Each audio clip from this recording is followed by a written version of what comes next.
many elections and expectations on future trajectory. For your social media, you can also do hashtag WEF24. So this is our all-star panel. Christine Lagarde, President of the European Central Bank; Christian Lindner, Federal Minister of Finance of Germany; Mohammed Al-Jadaan, Minister of Finance of Saudi Arabia; President Tharman Shanmugaratnam, the President of Singapore; Dr. Ngozi Okonjo-Iweala, Director General of the World Trade Organization; and David Rubenstein, co-founder and co-chairman of Carlyle. So thank you all for joining us. Mr. President, let me start off with you. 2023 really surprised expectations to the upside. Is the global economy really now as resilient as we think? Well, we have to think about it not on a year-to-year basis, because the largest challenges to resilience that we face are what's creeping beneath. It's the slow-moving changes that threaten us in a far more fundamental way in the years to come. We know what they are. We know what's happening in the shift in the global ecological balance. We know what's happening in terms of the aging of societies, which we are by and large not prepared for. We know what's happening in the gradual drift towards polarization. These are the real threats to resilience and to human security. And I'm not even talking about the wars, including the stupid wars that we see. Thank you so much. Madame Lagarde, can you talk to us about what you saw in 2023 that gives you hope for economies in the future? Well, good morning to everyone first, and thank you for having me on the panel, because I'm a strange panelist, actually, because I cannot talk about the things that I spend 100% of my time on.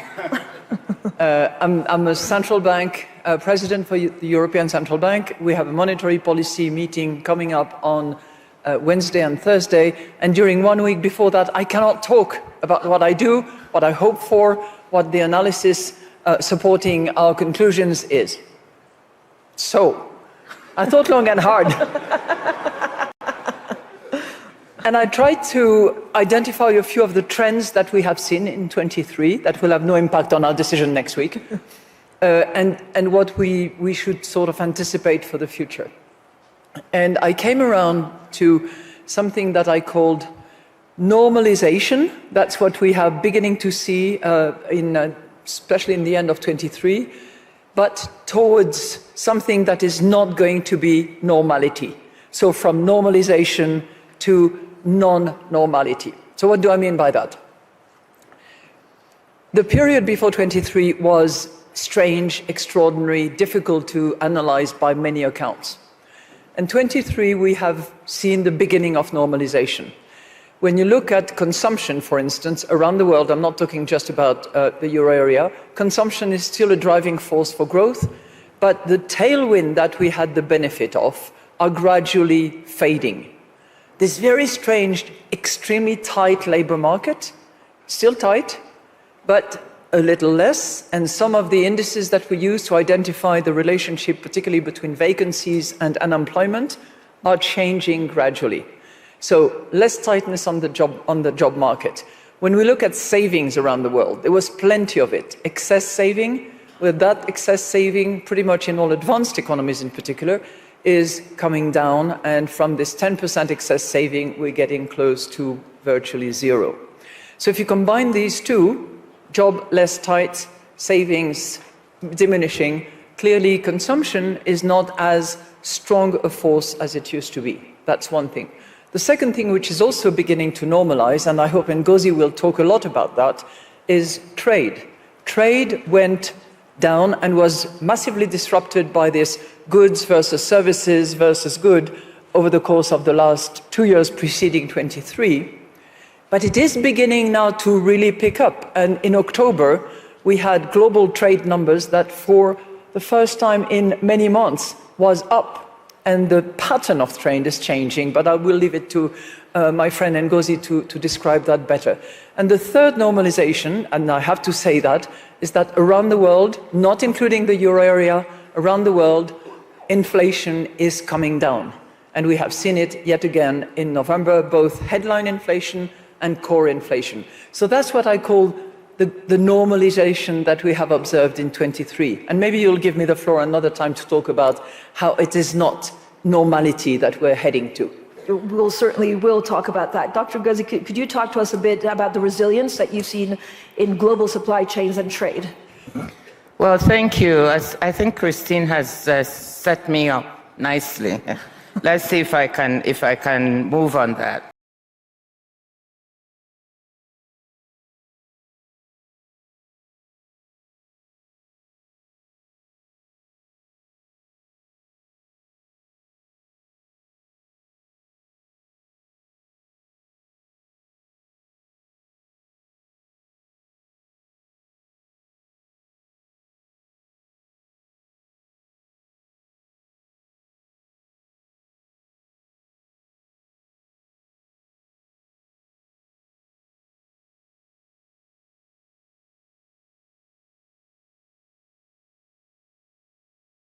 Perspective we are expecting, but our economy has shown this resilience.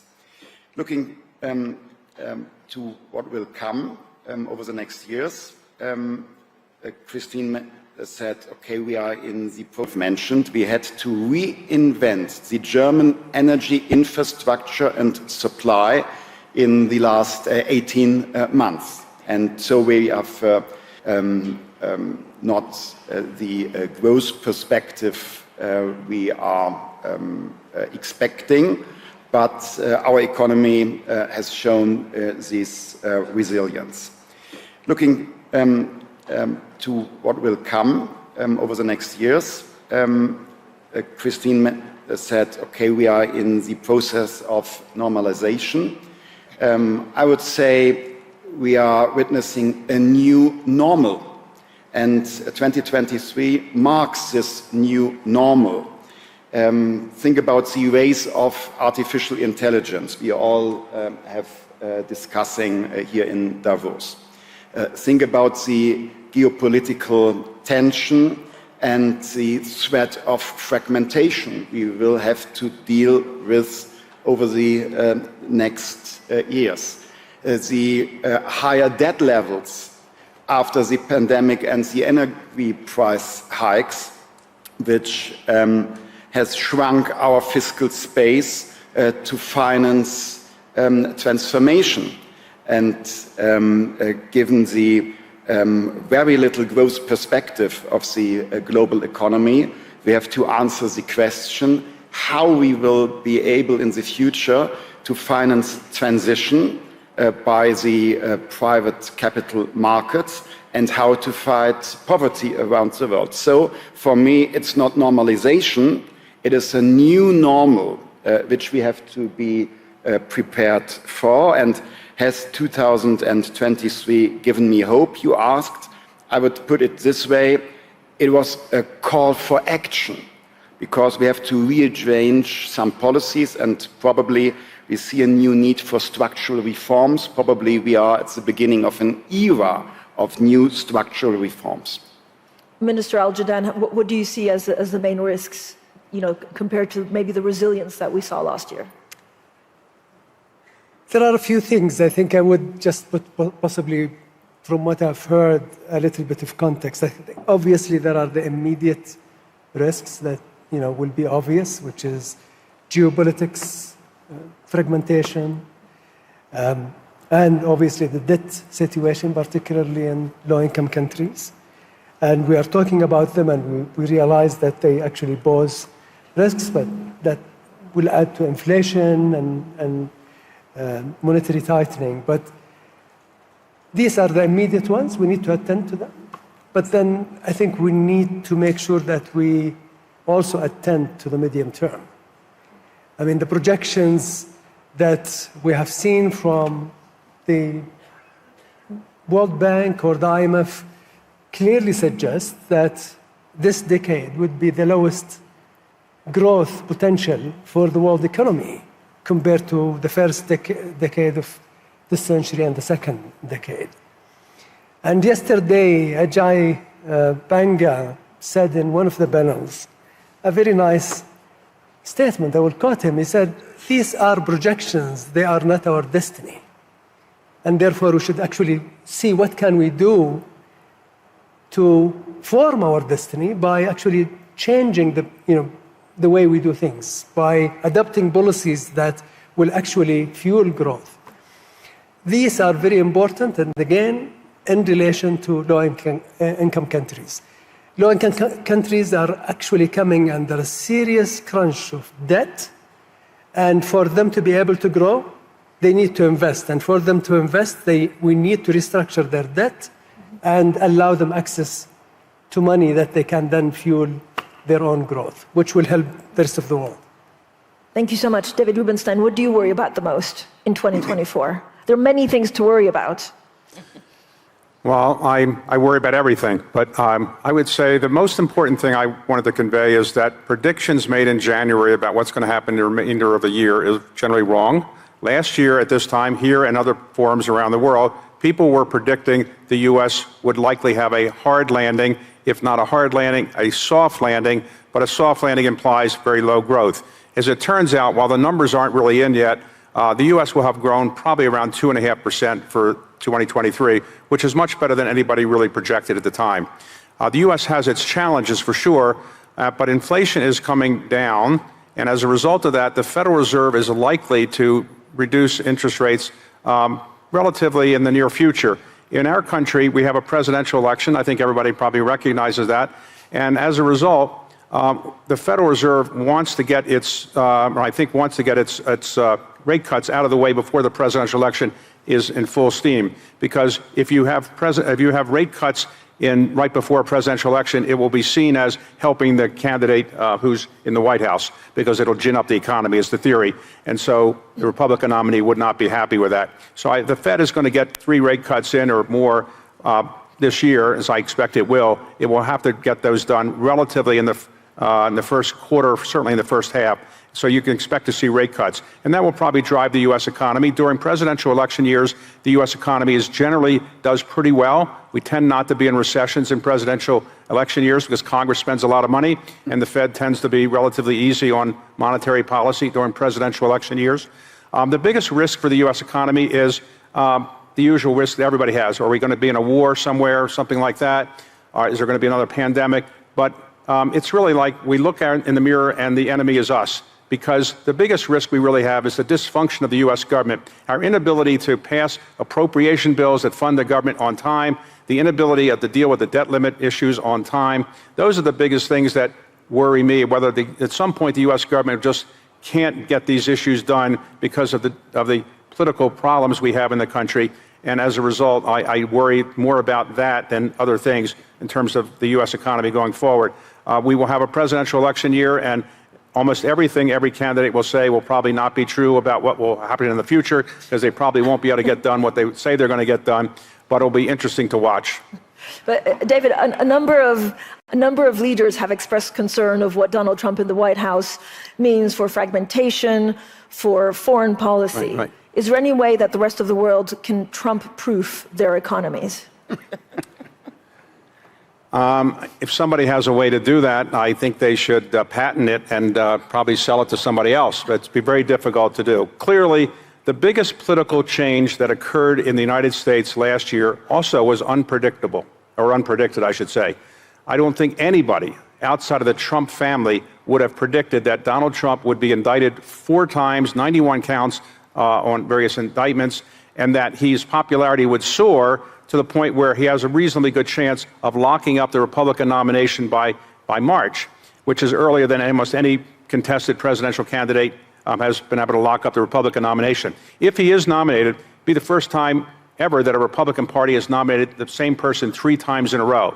He clearly has a following that many of the analysts missed, and I don't think any of the court cases are likely to change his momentum. So I think people should recognize that he's a serious political force and should not discount the fact that he could well be elected again, despite the fact that many people in Europe, where we are now, are not really his biggest fans. And so I wouldn't rule out his possibly getting elected again. Joe Biden shouldn't be discounted. Obviously, we have 2 older candidates.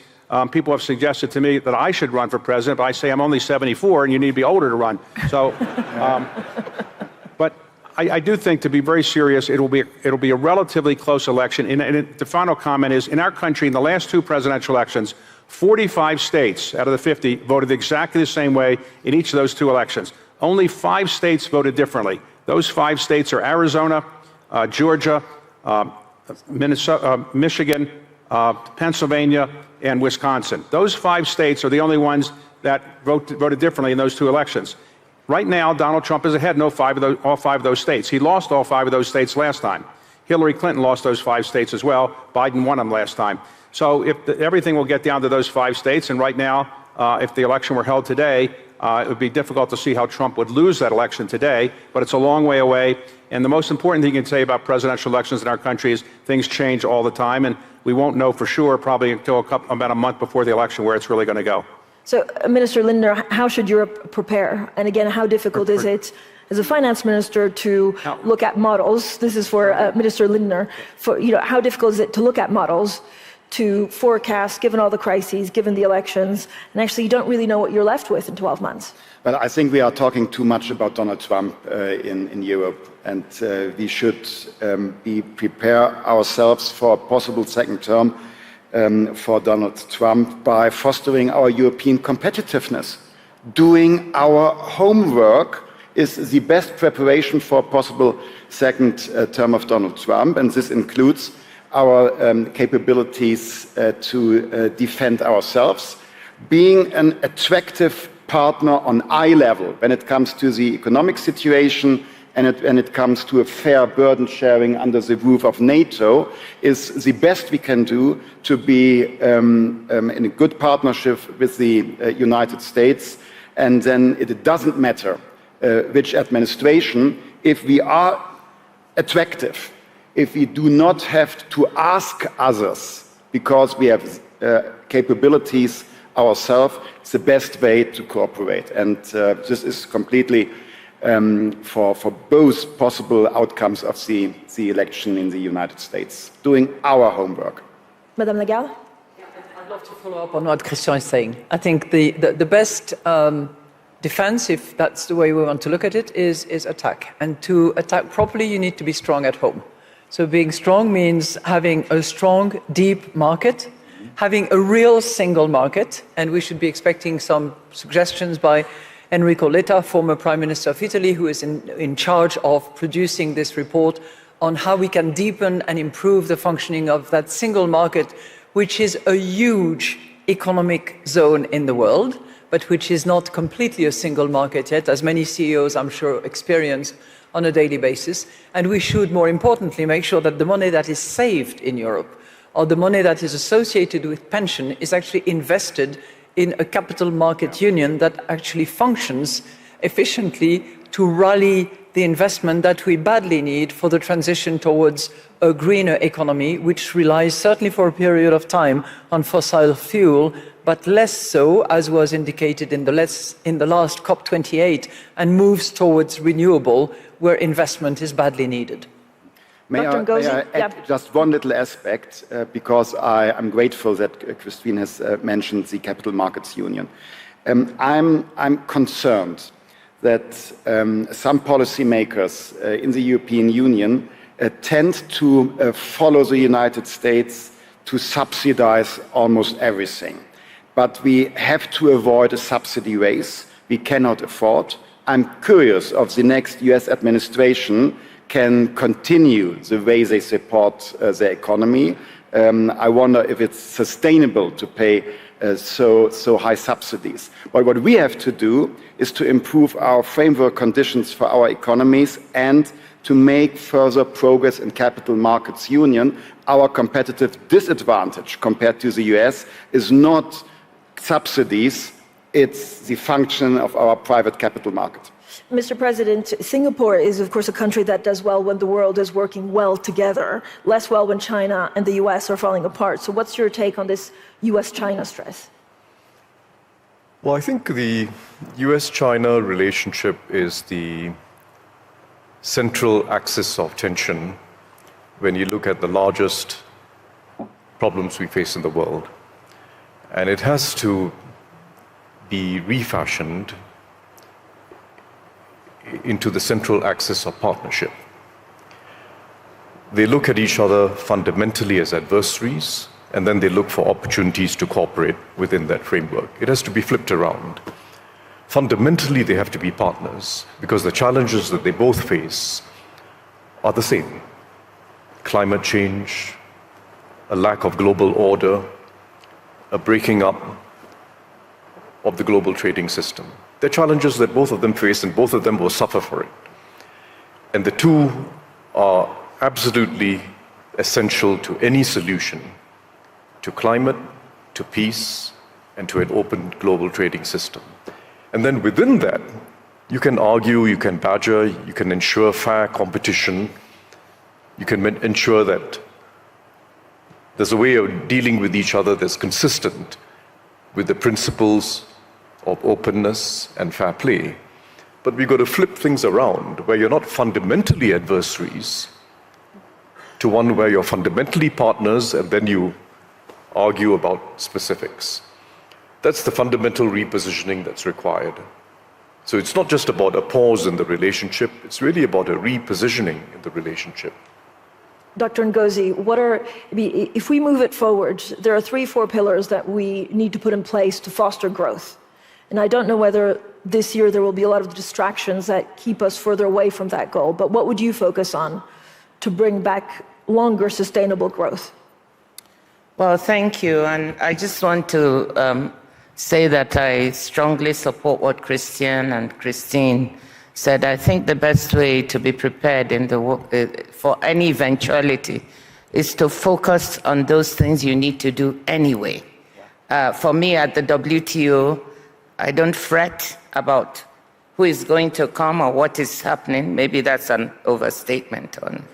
But in a way, it's focusing on what do we need to do to strengthen and reform the organization so that whatever the circumstance, it will be able to deliver what it's supposed to deliver for people.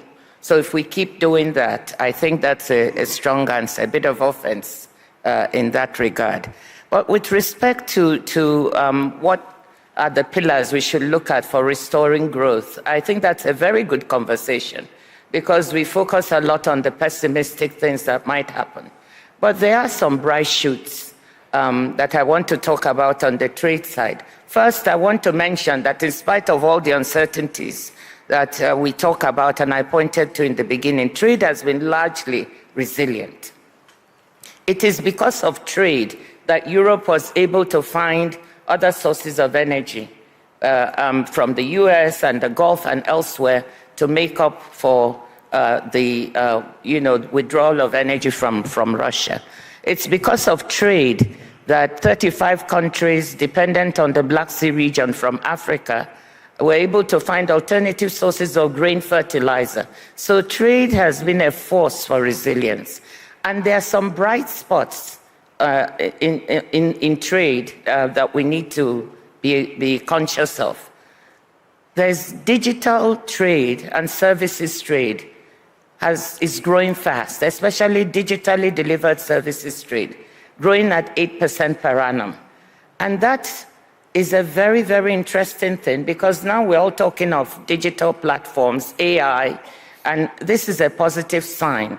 And we should be preparing ourselves to say, how do we support such trade? How do we make sure that it benefits small and medium enterprises, women, those at the margin? Green trade has tripled from 2000 to now, tripled in value to $1.9 trillion. That's another opportunity. And finally, I want to say that the reshaping of supply chains, I see that as an opportunity and not a challenge. And when you see it as an opportunity, it could help us look at other sources of growth. If you take just one supply chain that we talked about here, the critical minerals and critical raw material supply chain, we have the possibility that these critical raw materials are found in many developing countries who did not benefit as much from the first phase of integration into the global economy. There's now a chance to bring them in through developing these supply chains in place, because they have two advantages, not only the raw materials, but also green energy. So combining those two, and I'm glad to say that Chancellor Scholz and Europe has caught on to this, you can go to Africa or Latin America and develop these supply chains, bring in new sources of growth, create new employment, lift people up from poverty in these countries. So those are some good opportunities that are out there, some hope. David? On trade, whoever is elected president is not likely to enter into a lot of trade agreements. The word trade in the United States, or trade agreements, is almost a curse word now. Somebody is in the audience here, Mike Froman, who negotiated the TPP agreement under President Obama. That couldn't even get a vote in the United States Congress, and I don't think any major trade agreement could be approved by our current Congress, and I don't think it's going to change for a while, no matter who the president is, unfortunately, because trade is often seen by certain constituencies in the United States as favoring jobs offshore and not really not popular at all. Even Hillary Clinton, when she was running for president, was against the TPP, even though it had been negotiated by a Democratic administration in which she had served. On U.S.-China, U.S.-China is the most important bilateral relationship in the world. There's no doubt about it. But there is no political benefit in the United States about saying anything beneficial or good about China during a presidential election year. So President Biden and President Trump, I don't think, or either one, are going to say we need to have closer ties with China, and I'm going to be nicer to China than I was before. It's just not going to happen during a presidential election year. Hopefully, after the election's over, the progress that's been made recently at the APEC meeting can see something blossom, but I don't think you'll see anything blossom before then, though hopefully the Chinese will provide some pandas against the United States, which we desperately would like to have. Minister Al-Jadaan, what are some of the policies that you think we need to put in place now to make sure that there's success in 4 or 5 years that we're maybe not thinking about as much as we should? First of all, I would like just to follow up on this. I was talking to a US friend yesterday about almost the same subject, and I asked him whether he is optimistic, and he said, well, at least it is only 4 years, and someone else will come. So it would be interesting to see what is going to happen in the next 4 years. But more seriously, I think what needs to be done is looking at how can you actually mobilize your own resources, how can you do structural reform. I can tell you from experience, and I'm not here really to promote what Saudi is doing, but from experience, what we have done in the last 7 years actually helped us significantly in our resilience to deal with the multiple shocks that we are facing, including what the current situation, geopolitical tension. So structural reforms are critically important. Local revenue mobilization is actually very important for countries. And obviously, the support of multilateral development institutions to catalyze private sector investments in developing nations, and particularly low-income countries, is very critical. Catalyzing that is, I think, will be, and I'm actually very optimistic with the reform that the World Bank is doing and actually bringing MEGA, IFC, and their own IBRD and IDA together to make sure that they provide that support and catalyze more private investments in low-income countries. I think this is promising, and I would love to see some results actually this year. Mr. President, you worry about something that we're not really talking about, and this is fiscal spending. Are we sowing now the seeds to have an even bigger crisis 4, 5, 6 years from now? Well, I think the most important and most neglected area of public policy is fiscal reform. Christian spoke about the already very high debt levels, so we're starting in the wrong place, and we're going to have to address challenges in the future that are going to have to require more fiscal investments. We're neglecting the issues because it's never pleasant to talk about raising revenues or raising taxes. It's never pleasant to talk about redirecting subsidies or redirecting spending. So we're just merrily gliding into the future, tinkering at the edges. And even the most major international tax reform of recent years, through the G20, was really about something very small.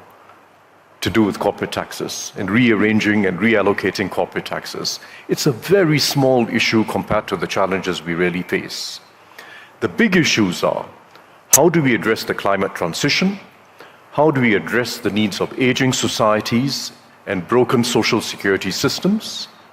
And how do we address a challenge of an AI era and ensuring that populations can cope with it and benefit from it? It's all going to require the public sector. So if I just take the first, there is no realistic solution to the climate transition that does not involve a globally coordinated system of carbon taxes. There's no realistic or fair solution that does not involve a globally coordinated system of carbon taxes. And Ngozi at the WTO is coordinating this with several other international organizations. It's still early days. There's a perception that it's unjust, it's unfair, it'll lead to inflation. In fact, quite the contrary. If we don't do this, the countries that will suffer most ultimately are the developing countries. They're going to be the worst affected by climate change. If we don't do this, it's ordinary vulnerable communities that will suffer the most. What we need is a system of carbon taxes coupled with subsidies for vulnerable households and a stream of funding for the developing world to allow them to engage in investments in mitigation and adaptation that allows them to keep growing. And that's a real opportunity. It's a fair solution, and it's the only realistic solution, and we can't keep ducking it. Second, there's a huge opportunity of redirecting subsidies. The IMF has estimated that about $1.3 trillion is spent each year in fuel subsidies. That's about 5 times more the amount of subsidies that goes into green technologies and green energy. We've got to redirect it. Redirect those fuel subsidies to helping vulnerable households, to helping firms to adjust, and to spurring renewables and other green technologies. That's a major redirection. It's fair, it's sustainable, and it's realistic. It has to be achieved. The third issue that's maybe the most neglected is preparing for an aging society with confidence. And it means rejigging in significant ways of social security systems and healthcare financing systems. It's not sustainable. Too many people who don't need support are getting support, and too many people who need support the most in healthcare systems are not getting enough support. So there has to be a reshaping of that curve of subsidies within healthcare to benefit those who need it the most. There has to be more spending on preventive or preemptive healthcare spending to help people stay healthy for as long as they can, rather than wait for the very expensive occasions when they have to end up in hospital, particularly for acute care. So fundamental reform to healthcare and fundamental reform to labor markets to allow people to stay engaged at work if they wish for as long as possible. Those are very important shifts in social policy. So we have to get real. The challenges we face are different from the past. We're not going to address them by just tinkering around the edges with rearranging corporate taxes and the like. It requires raising taxes to take on the climate transition. It requires redirecting subsidies to be fair and to ensure that as we age, no one is vulnerable, and we can actually sustain high-quality healthcare systems and social security systems. It requires change, and we discuss this very rarely. We have here 5 current and former finance ministers who've gone through years of discussion at the G20, at the IMF. We spend a lot of time talking about monetary policy. We spend very little time talking about fiscal policy reforms for a more secure future. On that, can I just say on that point, fiscal reform in the United States, very difficult to do. We now have $34 trillion of debt, $34 trillion of debt. The interest on it is approaching our defense budget. And if we don't resolve this in the near future, something's going to happen to the dollar. The dollar has been the only reserve currency for quite some time. But if the United States can't get its fiscal act together, at some point, people are going to do what they did to the British pound and the Dutch guilder years ago when too much money was borrowed by those countries and that their currency didn't become as valuable and therefore lost its reserve status.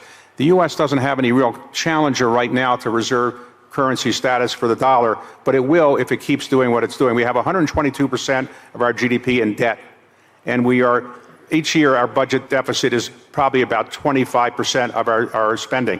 And we just can't keep doing that, but there is nobody in the United States government that I see is really seriously addressing that problem, but it will be a big problem in the not too distant future.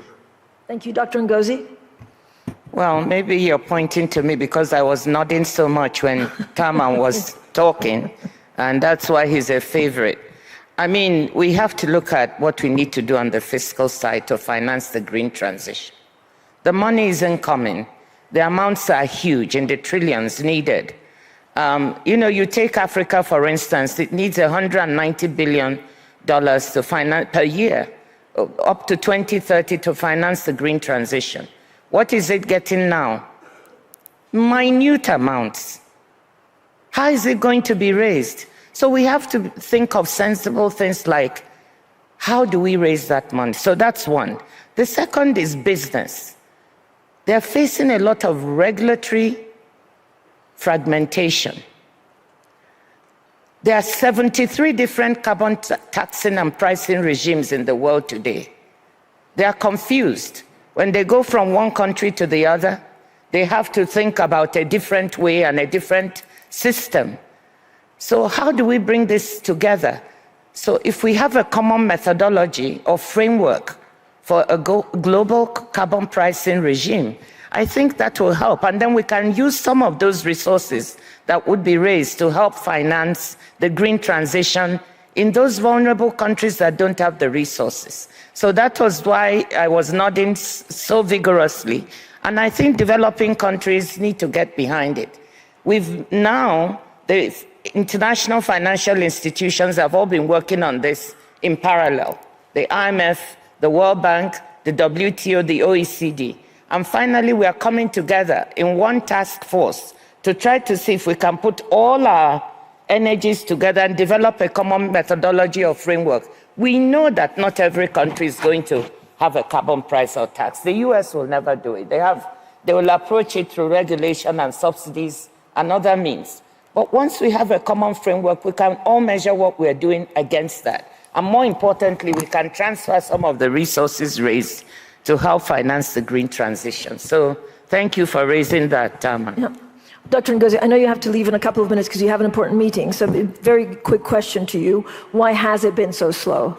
Is it because we're distracted with other crises? And are you confident that actually all of this is going in the right direction? Well, it's so slow because, when you talk of raising taxes or prices, it's never a popular subject anywhere. As Tharman said, you have so many former present finance ministers on the panel, and we know that's the problem.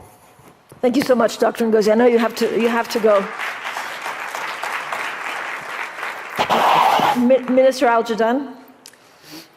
I think a few points, and I listened to Mr. President, and we spoke briefly before we came on stage.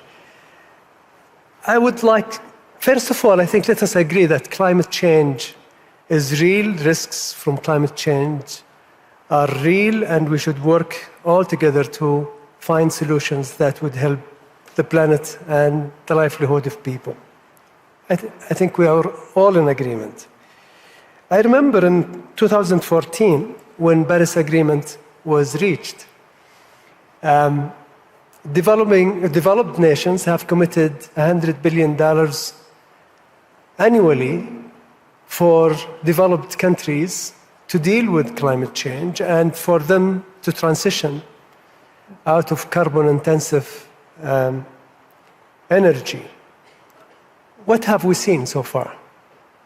Almost zero. And I can understand Mr. President's enthusiasm about carbon tax and how it may change the equation, but then he linked it to two things. Subsidies to those who are in need. I agree, whenever you raise cost on your community or others, you need to look out for the less fortunate and provide social safety net. Agreed.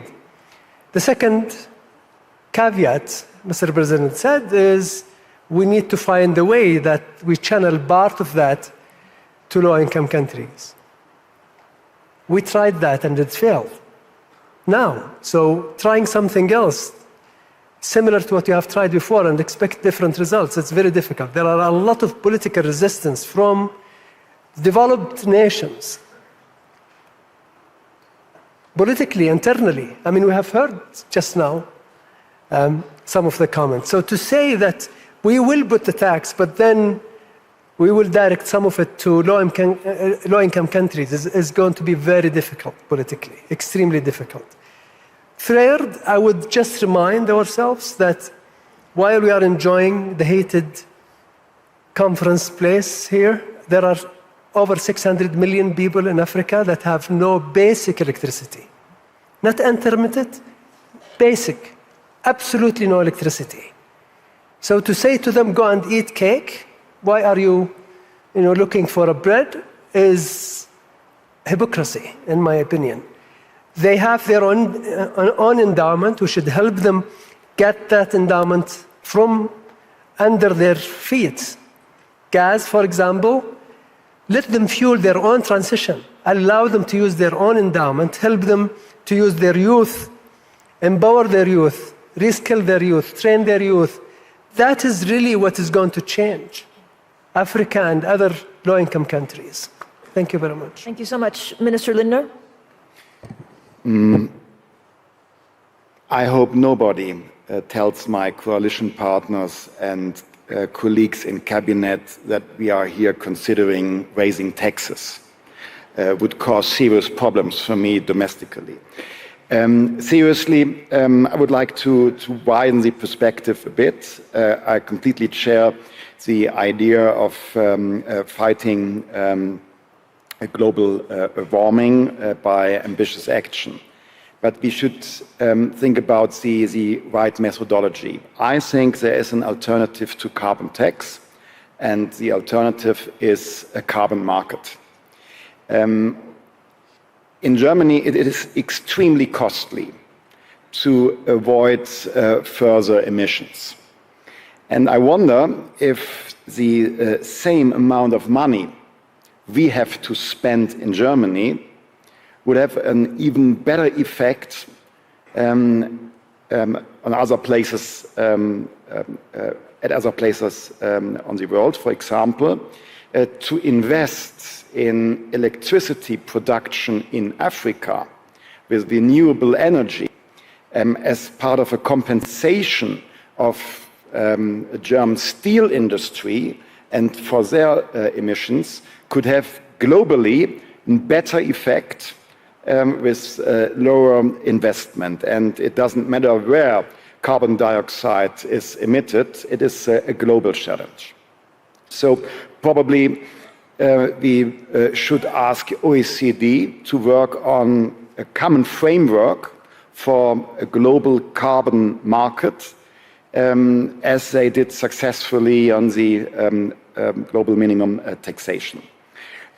If I'm allowed to, I would like to add a second remark.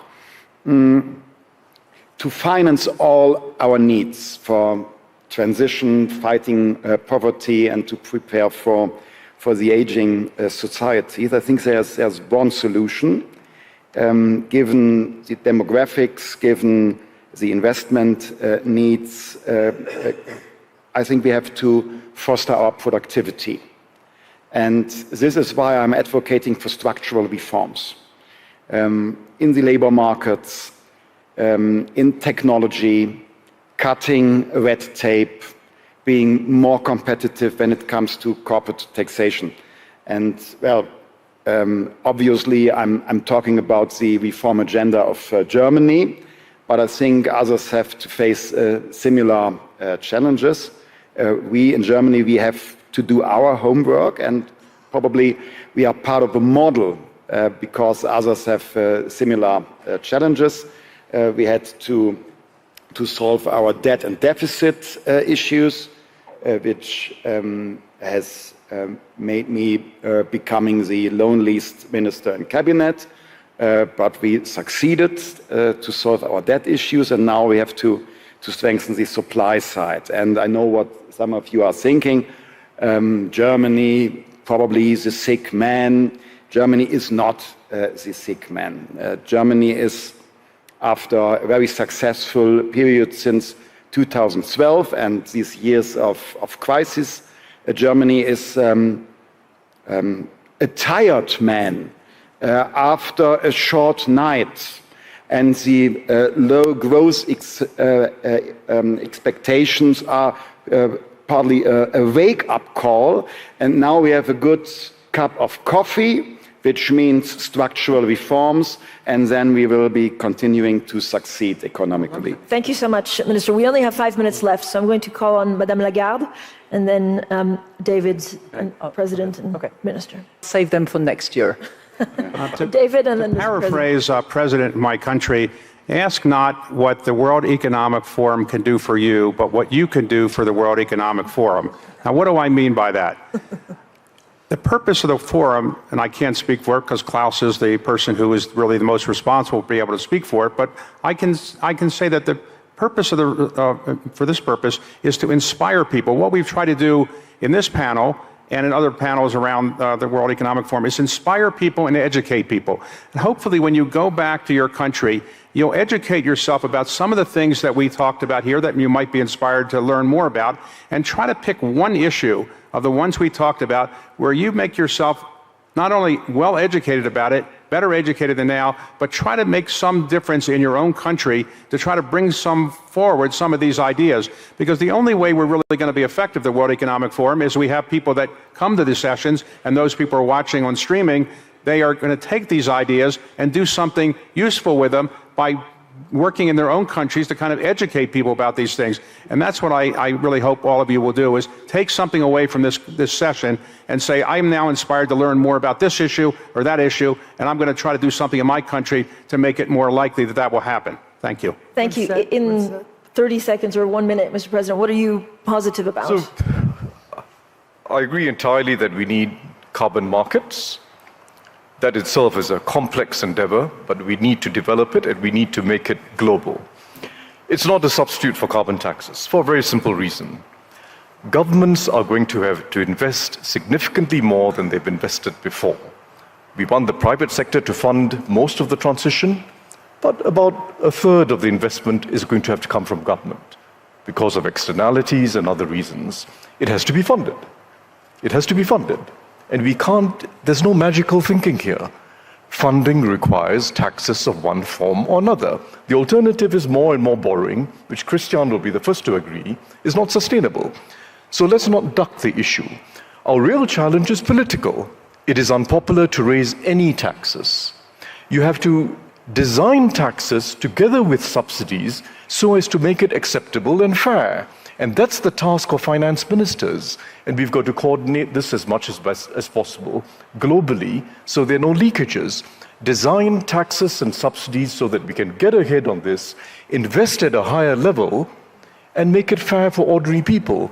The developing world, I quite agree with both Al-Jadaan and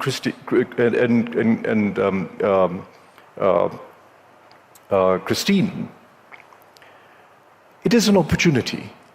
We have the opportunity, in fact, of growing green energy-powered industry in parts of the world which have lots of sun and wind. We have the opportunity of shaping growth strategies that are sustainable, but it's going to require investment. It's going to require support from the advanced world, going to require a much enhanced role for the international financial institutions. We can achieve it. So all I'm saying at the end of the day is our political antennae have gotten too short. We're all looking at the next elections in a whole range of countries, and the consequence if we carry on that way is going to be much more pain in future and a much higher hurdle that future politicians will need to cross. So let's start moving now, face things in realistically, make sure that it's fair and just, and avoid piling up a large problem for the future. Thank you so much, Mr. President. You got the optimistic guide to 2024 and the pessimistic guide to 2024 and beyond. Thank you so much to all of our panelists. And I would love if the audience could also stay in their seats, also the panelists, because it's my great pleasure to welcome on the stage the President of the World Economic Forum, Borge Brende, for the closing remarks of this 54th World Economic Forum.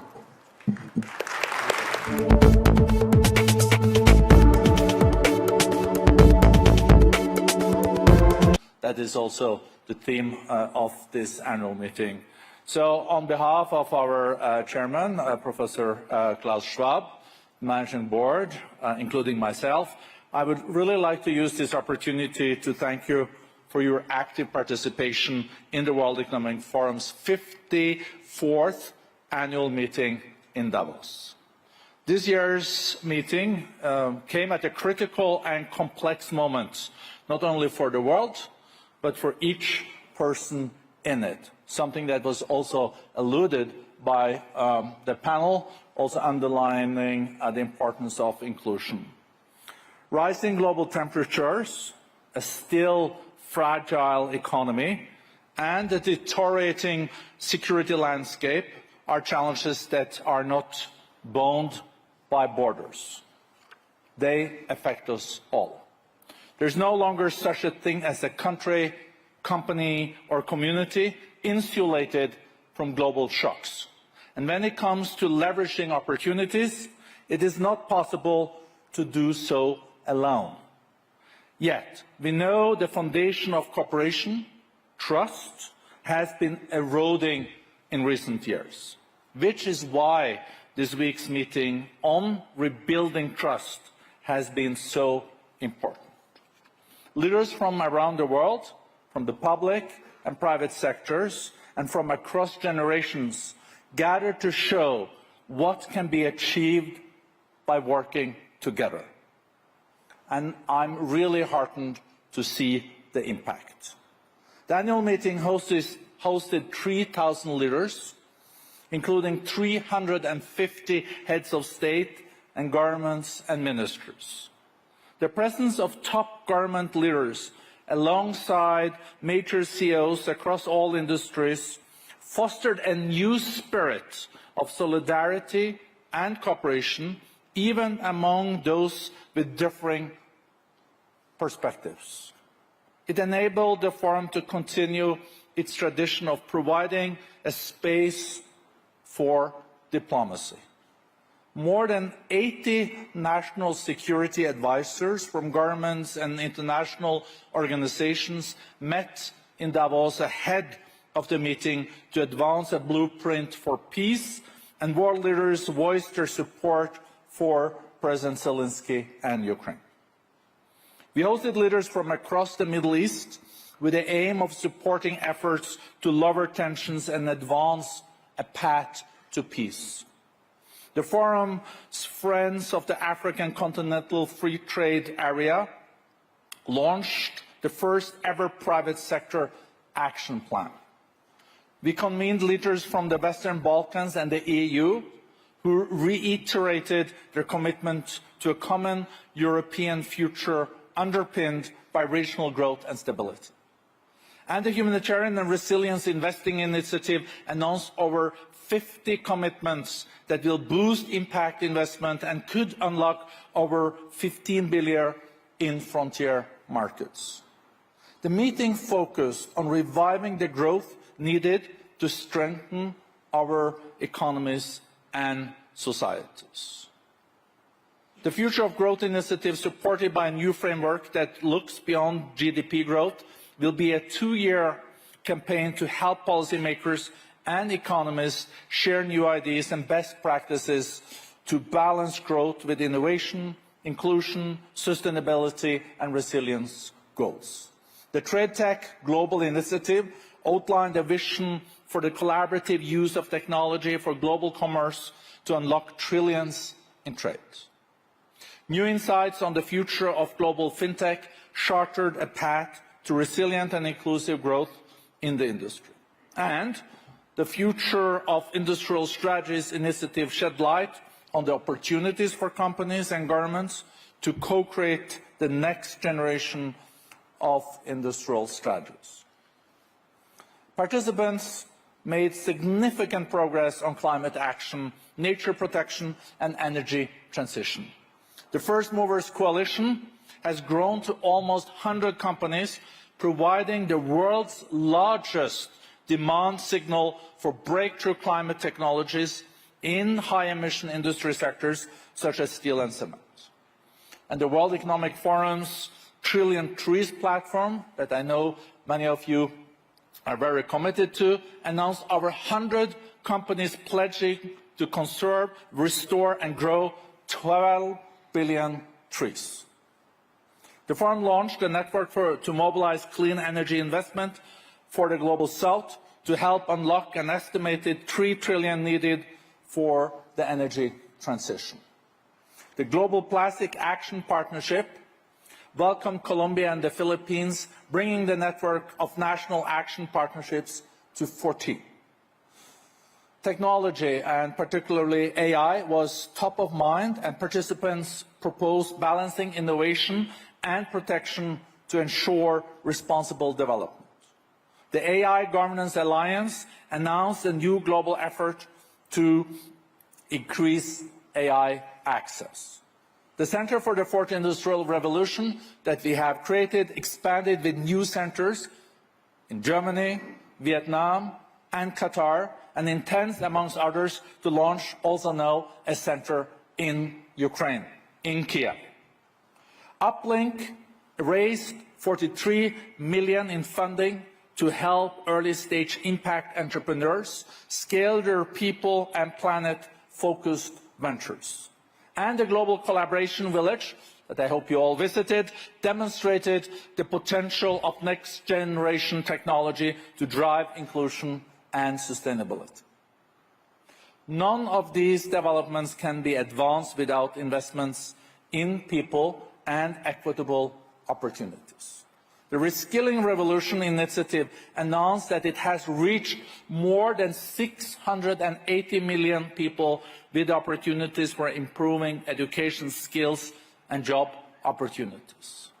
And the Philippines, Vietnam, and Qatar have joined a growing network of 20 country accelerators focusing on human capital investments. The forum launched a new global gender parity sprint to accelerate economic parity by 2030, engaging 5 industries and 15 country accelerators. The Edison Alliance announced it has improved the lives of 784 million people through 320 initiatives across 127 countries on closing the digital divide. And the Global Alliance for Women's Health announced 42 organizations and have pledged 55 million to improve women's health and outcomes worldwide. And now I have cut 3 pages on the list here of other initiatives. I think the reason why I'm mentioning all this is showing that our annual meeting is also about impact, and it's also about walking the talk. And I'm really proud of what we have achieved in Davos in just a week. It is a proof that cooperation can deliver results. Now is the time, as we look a year ahead, to scale this progress. I look forward to seeing the forum continue to work with all of you on these initiatives throughout the year, so that when we meet again a year from now, we will have made measurable progress on advancing our economic, environmental, and security priorities. At the end, I would also like to thank those that have worked so hard on making this annual meeting a reality. And a special thank to my colleague, Marek Dusek, that is in charge of the annual meeting, and his team doing the programming and the events. Really a big, big thank you.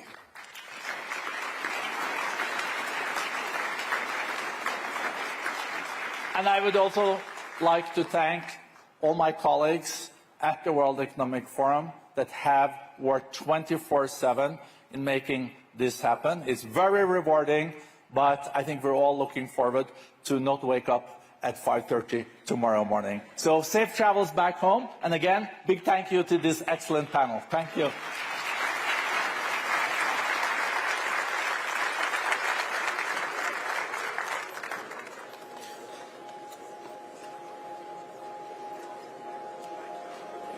Thank you.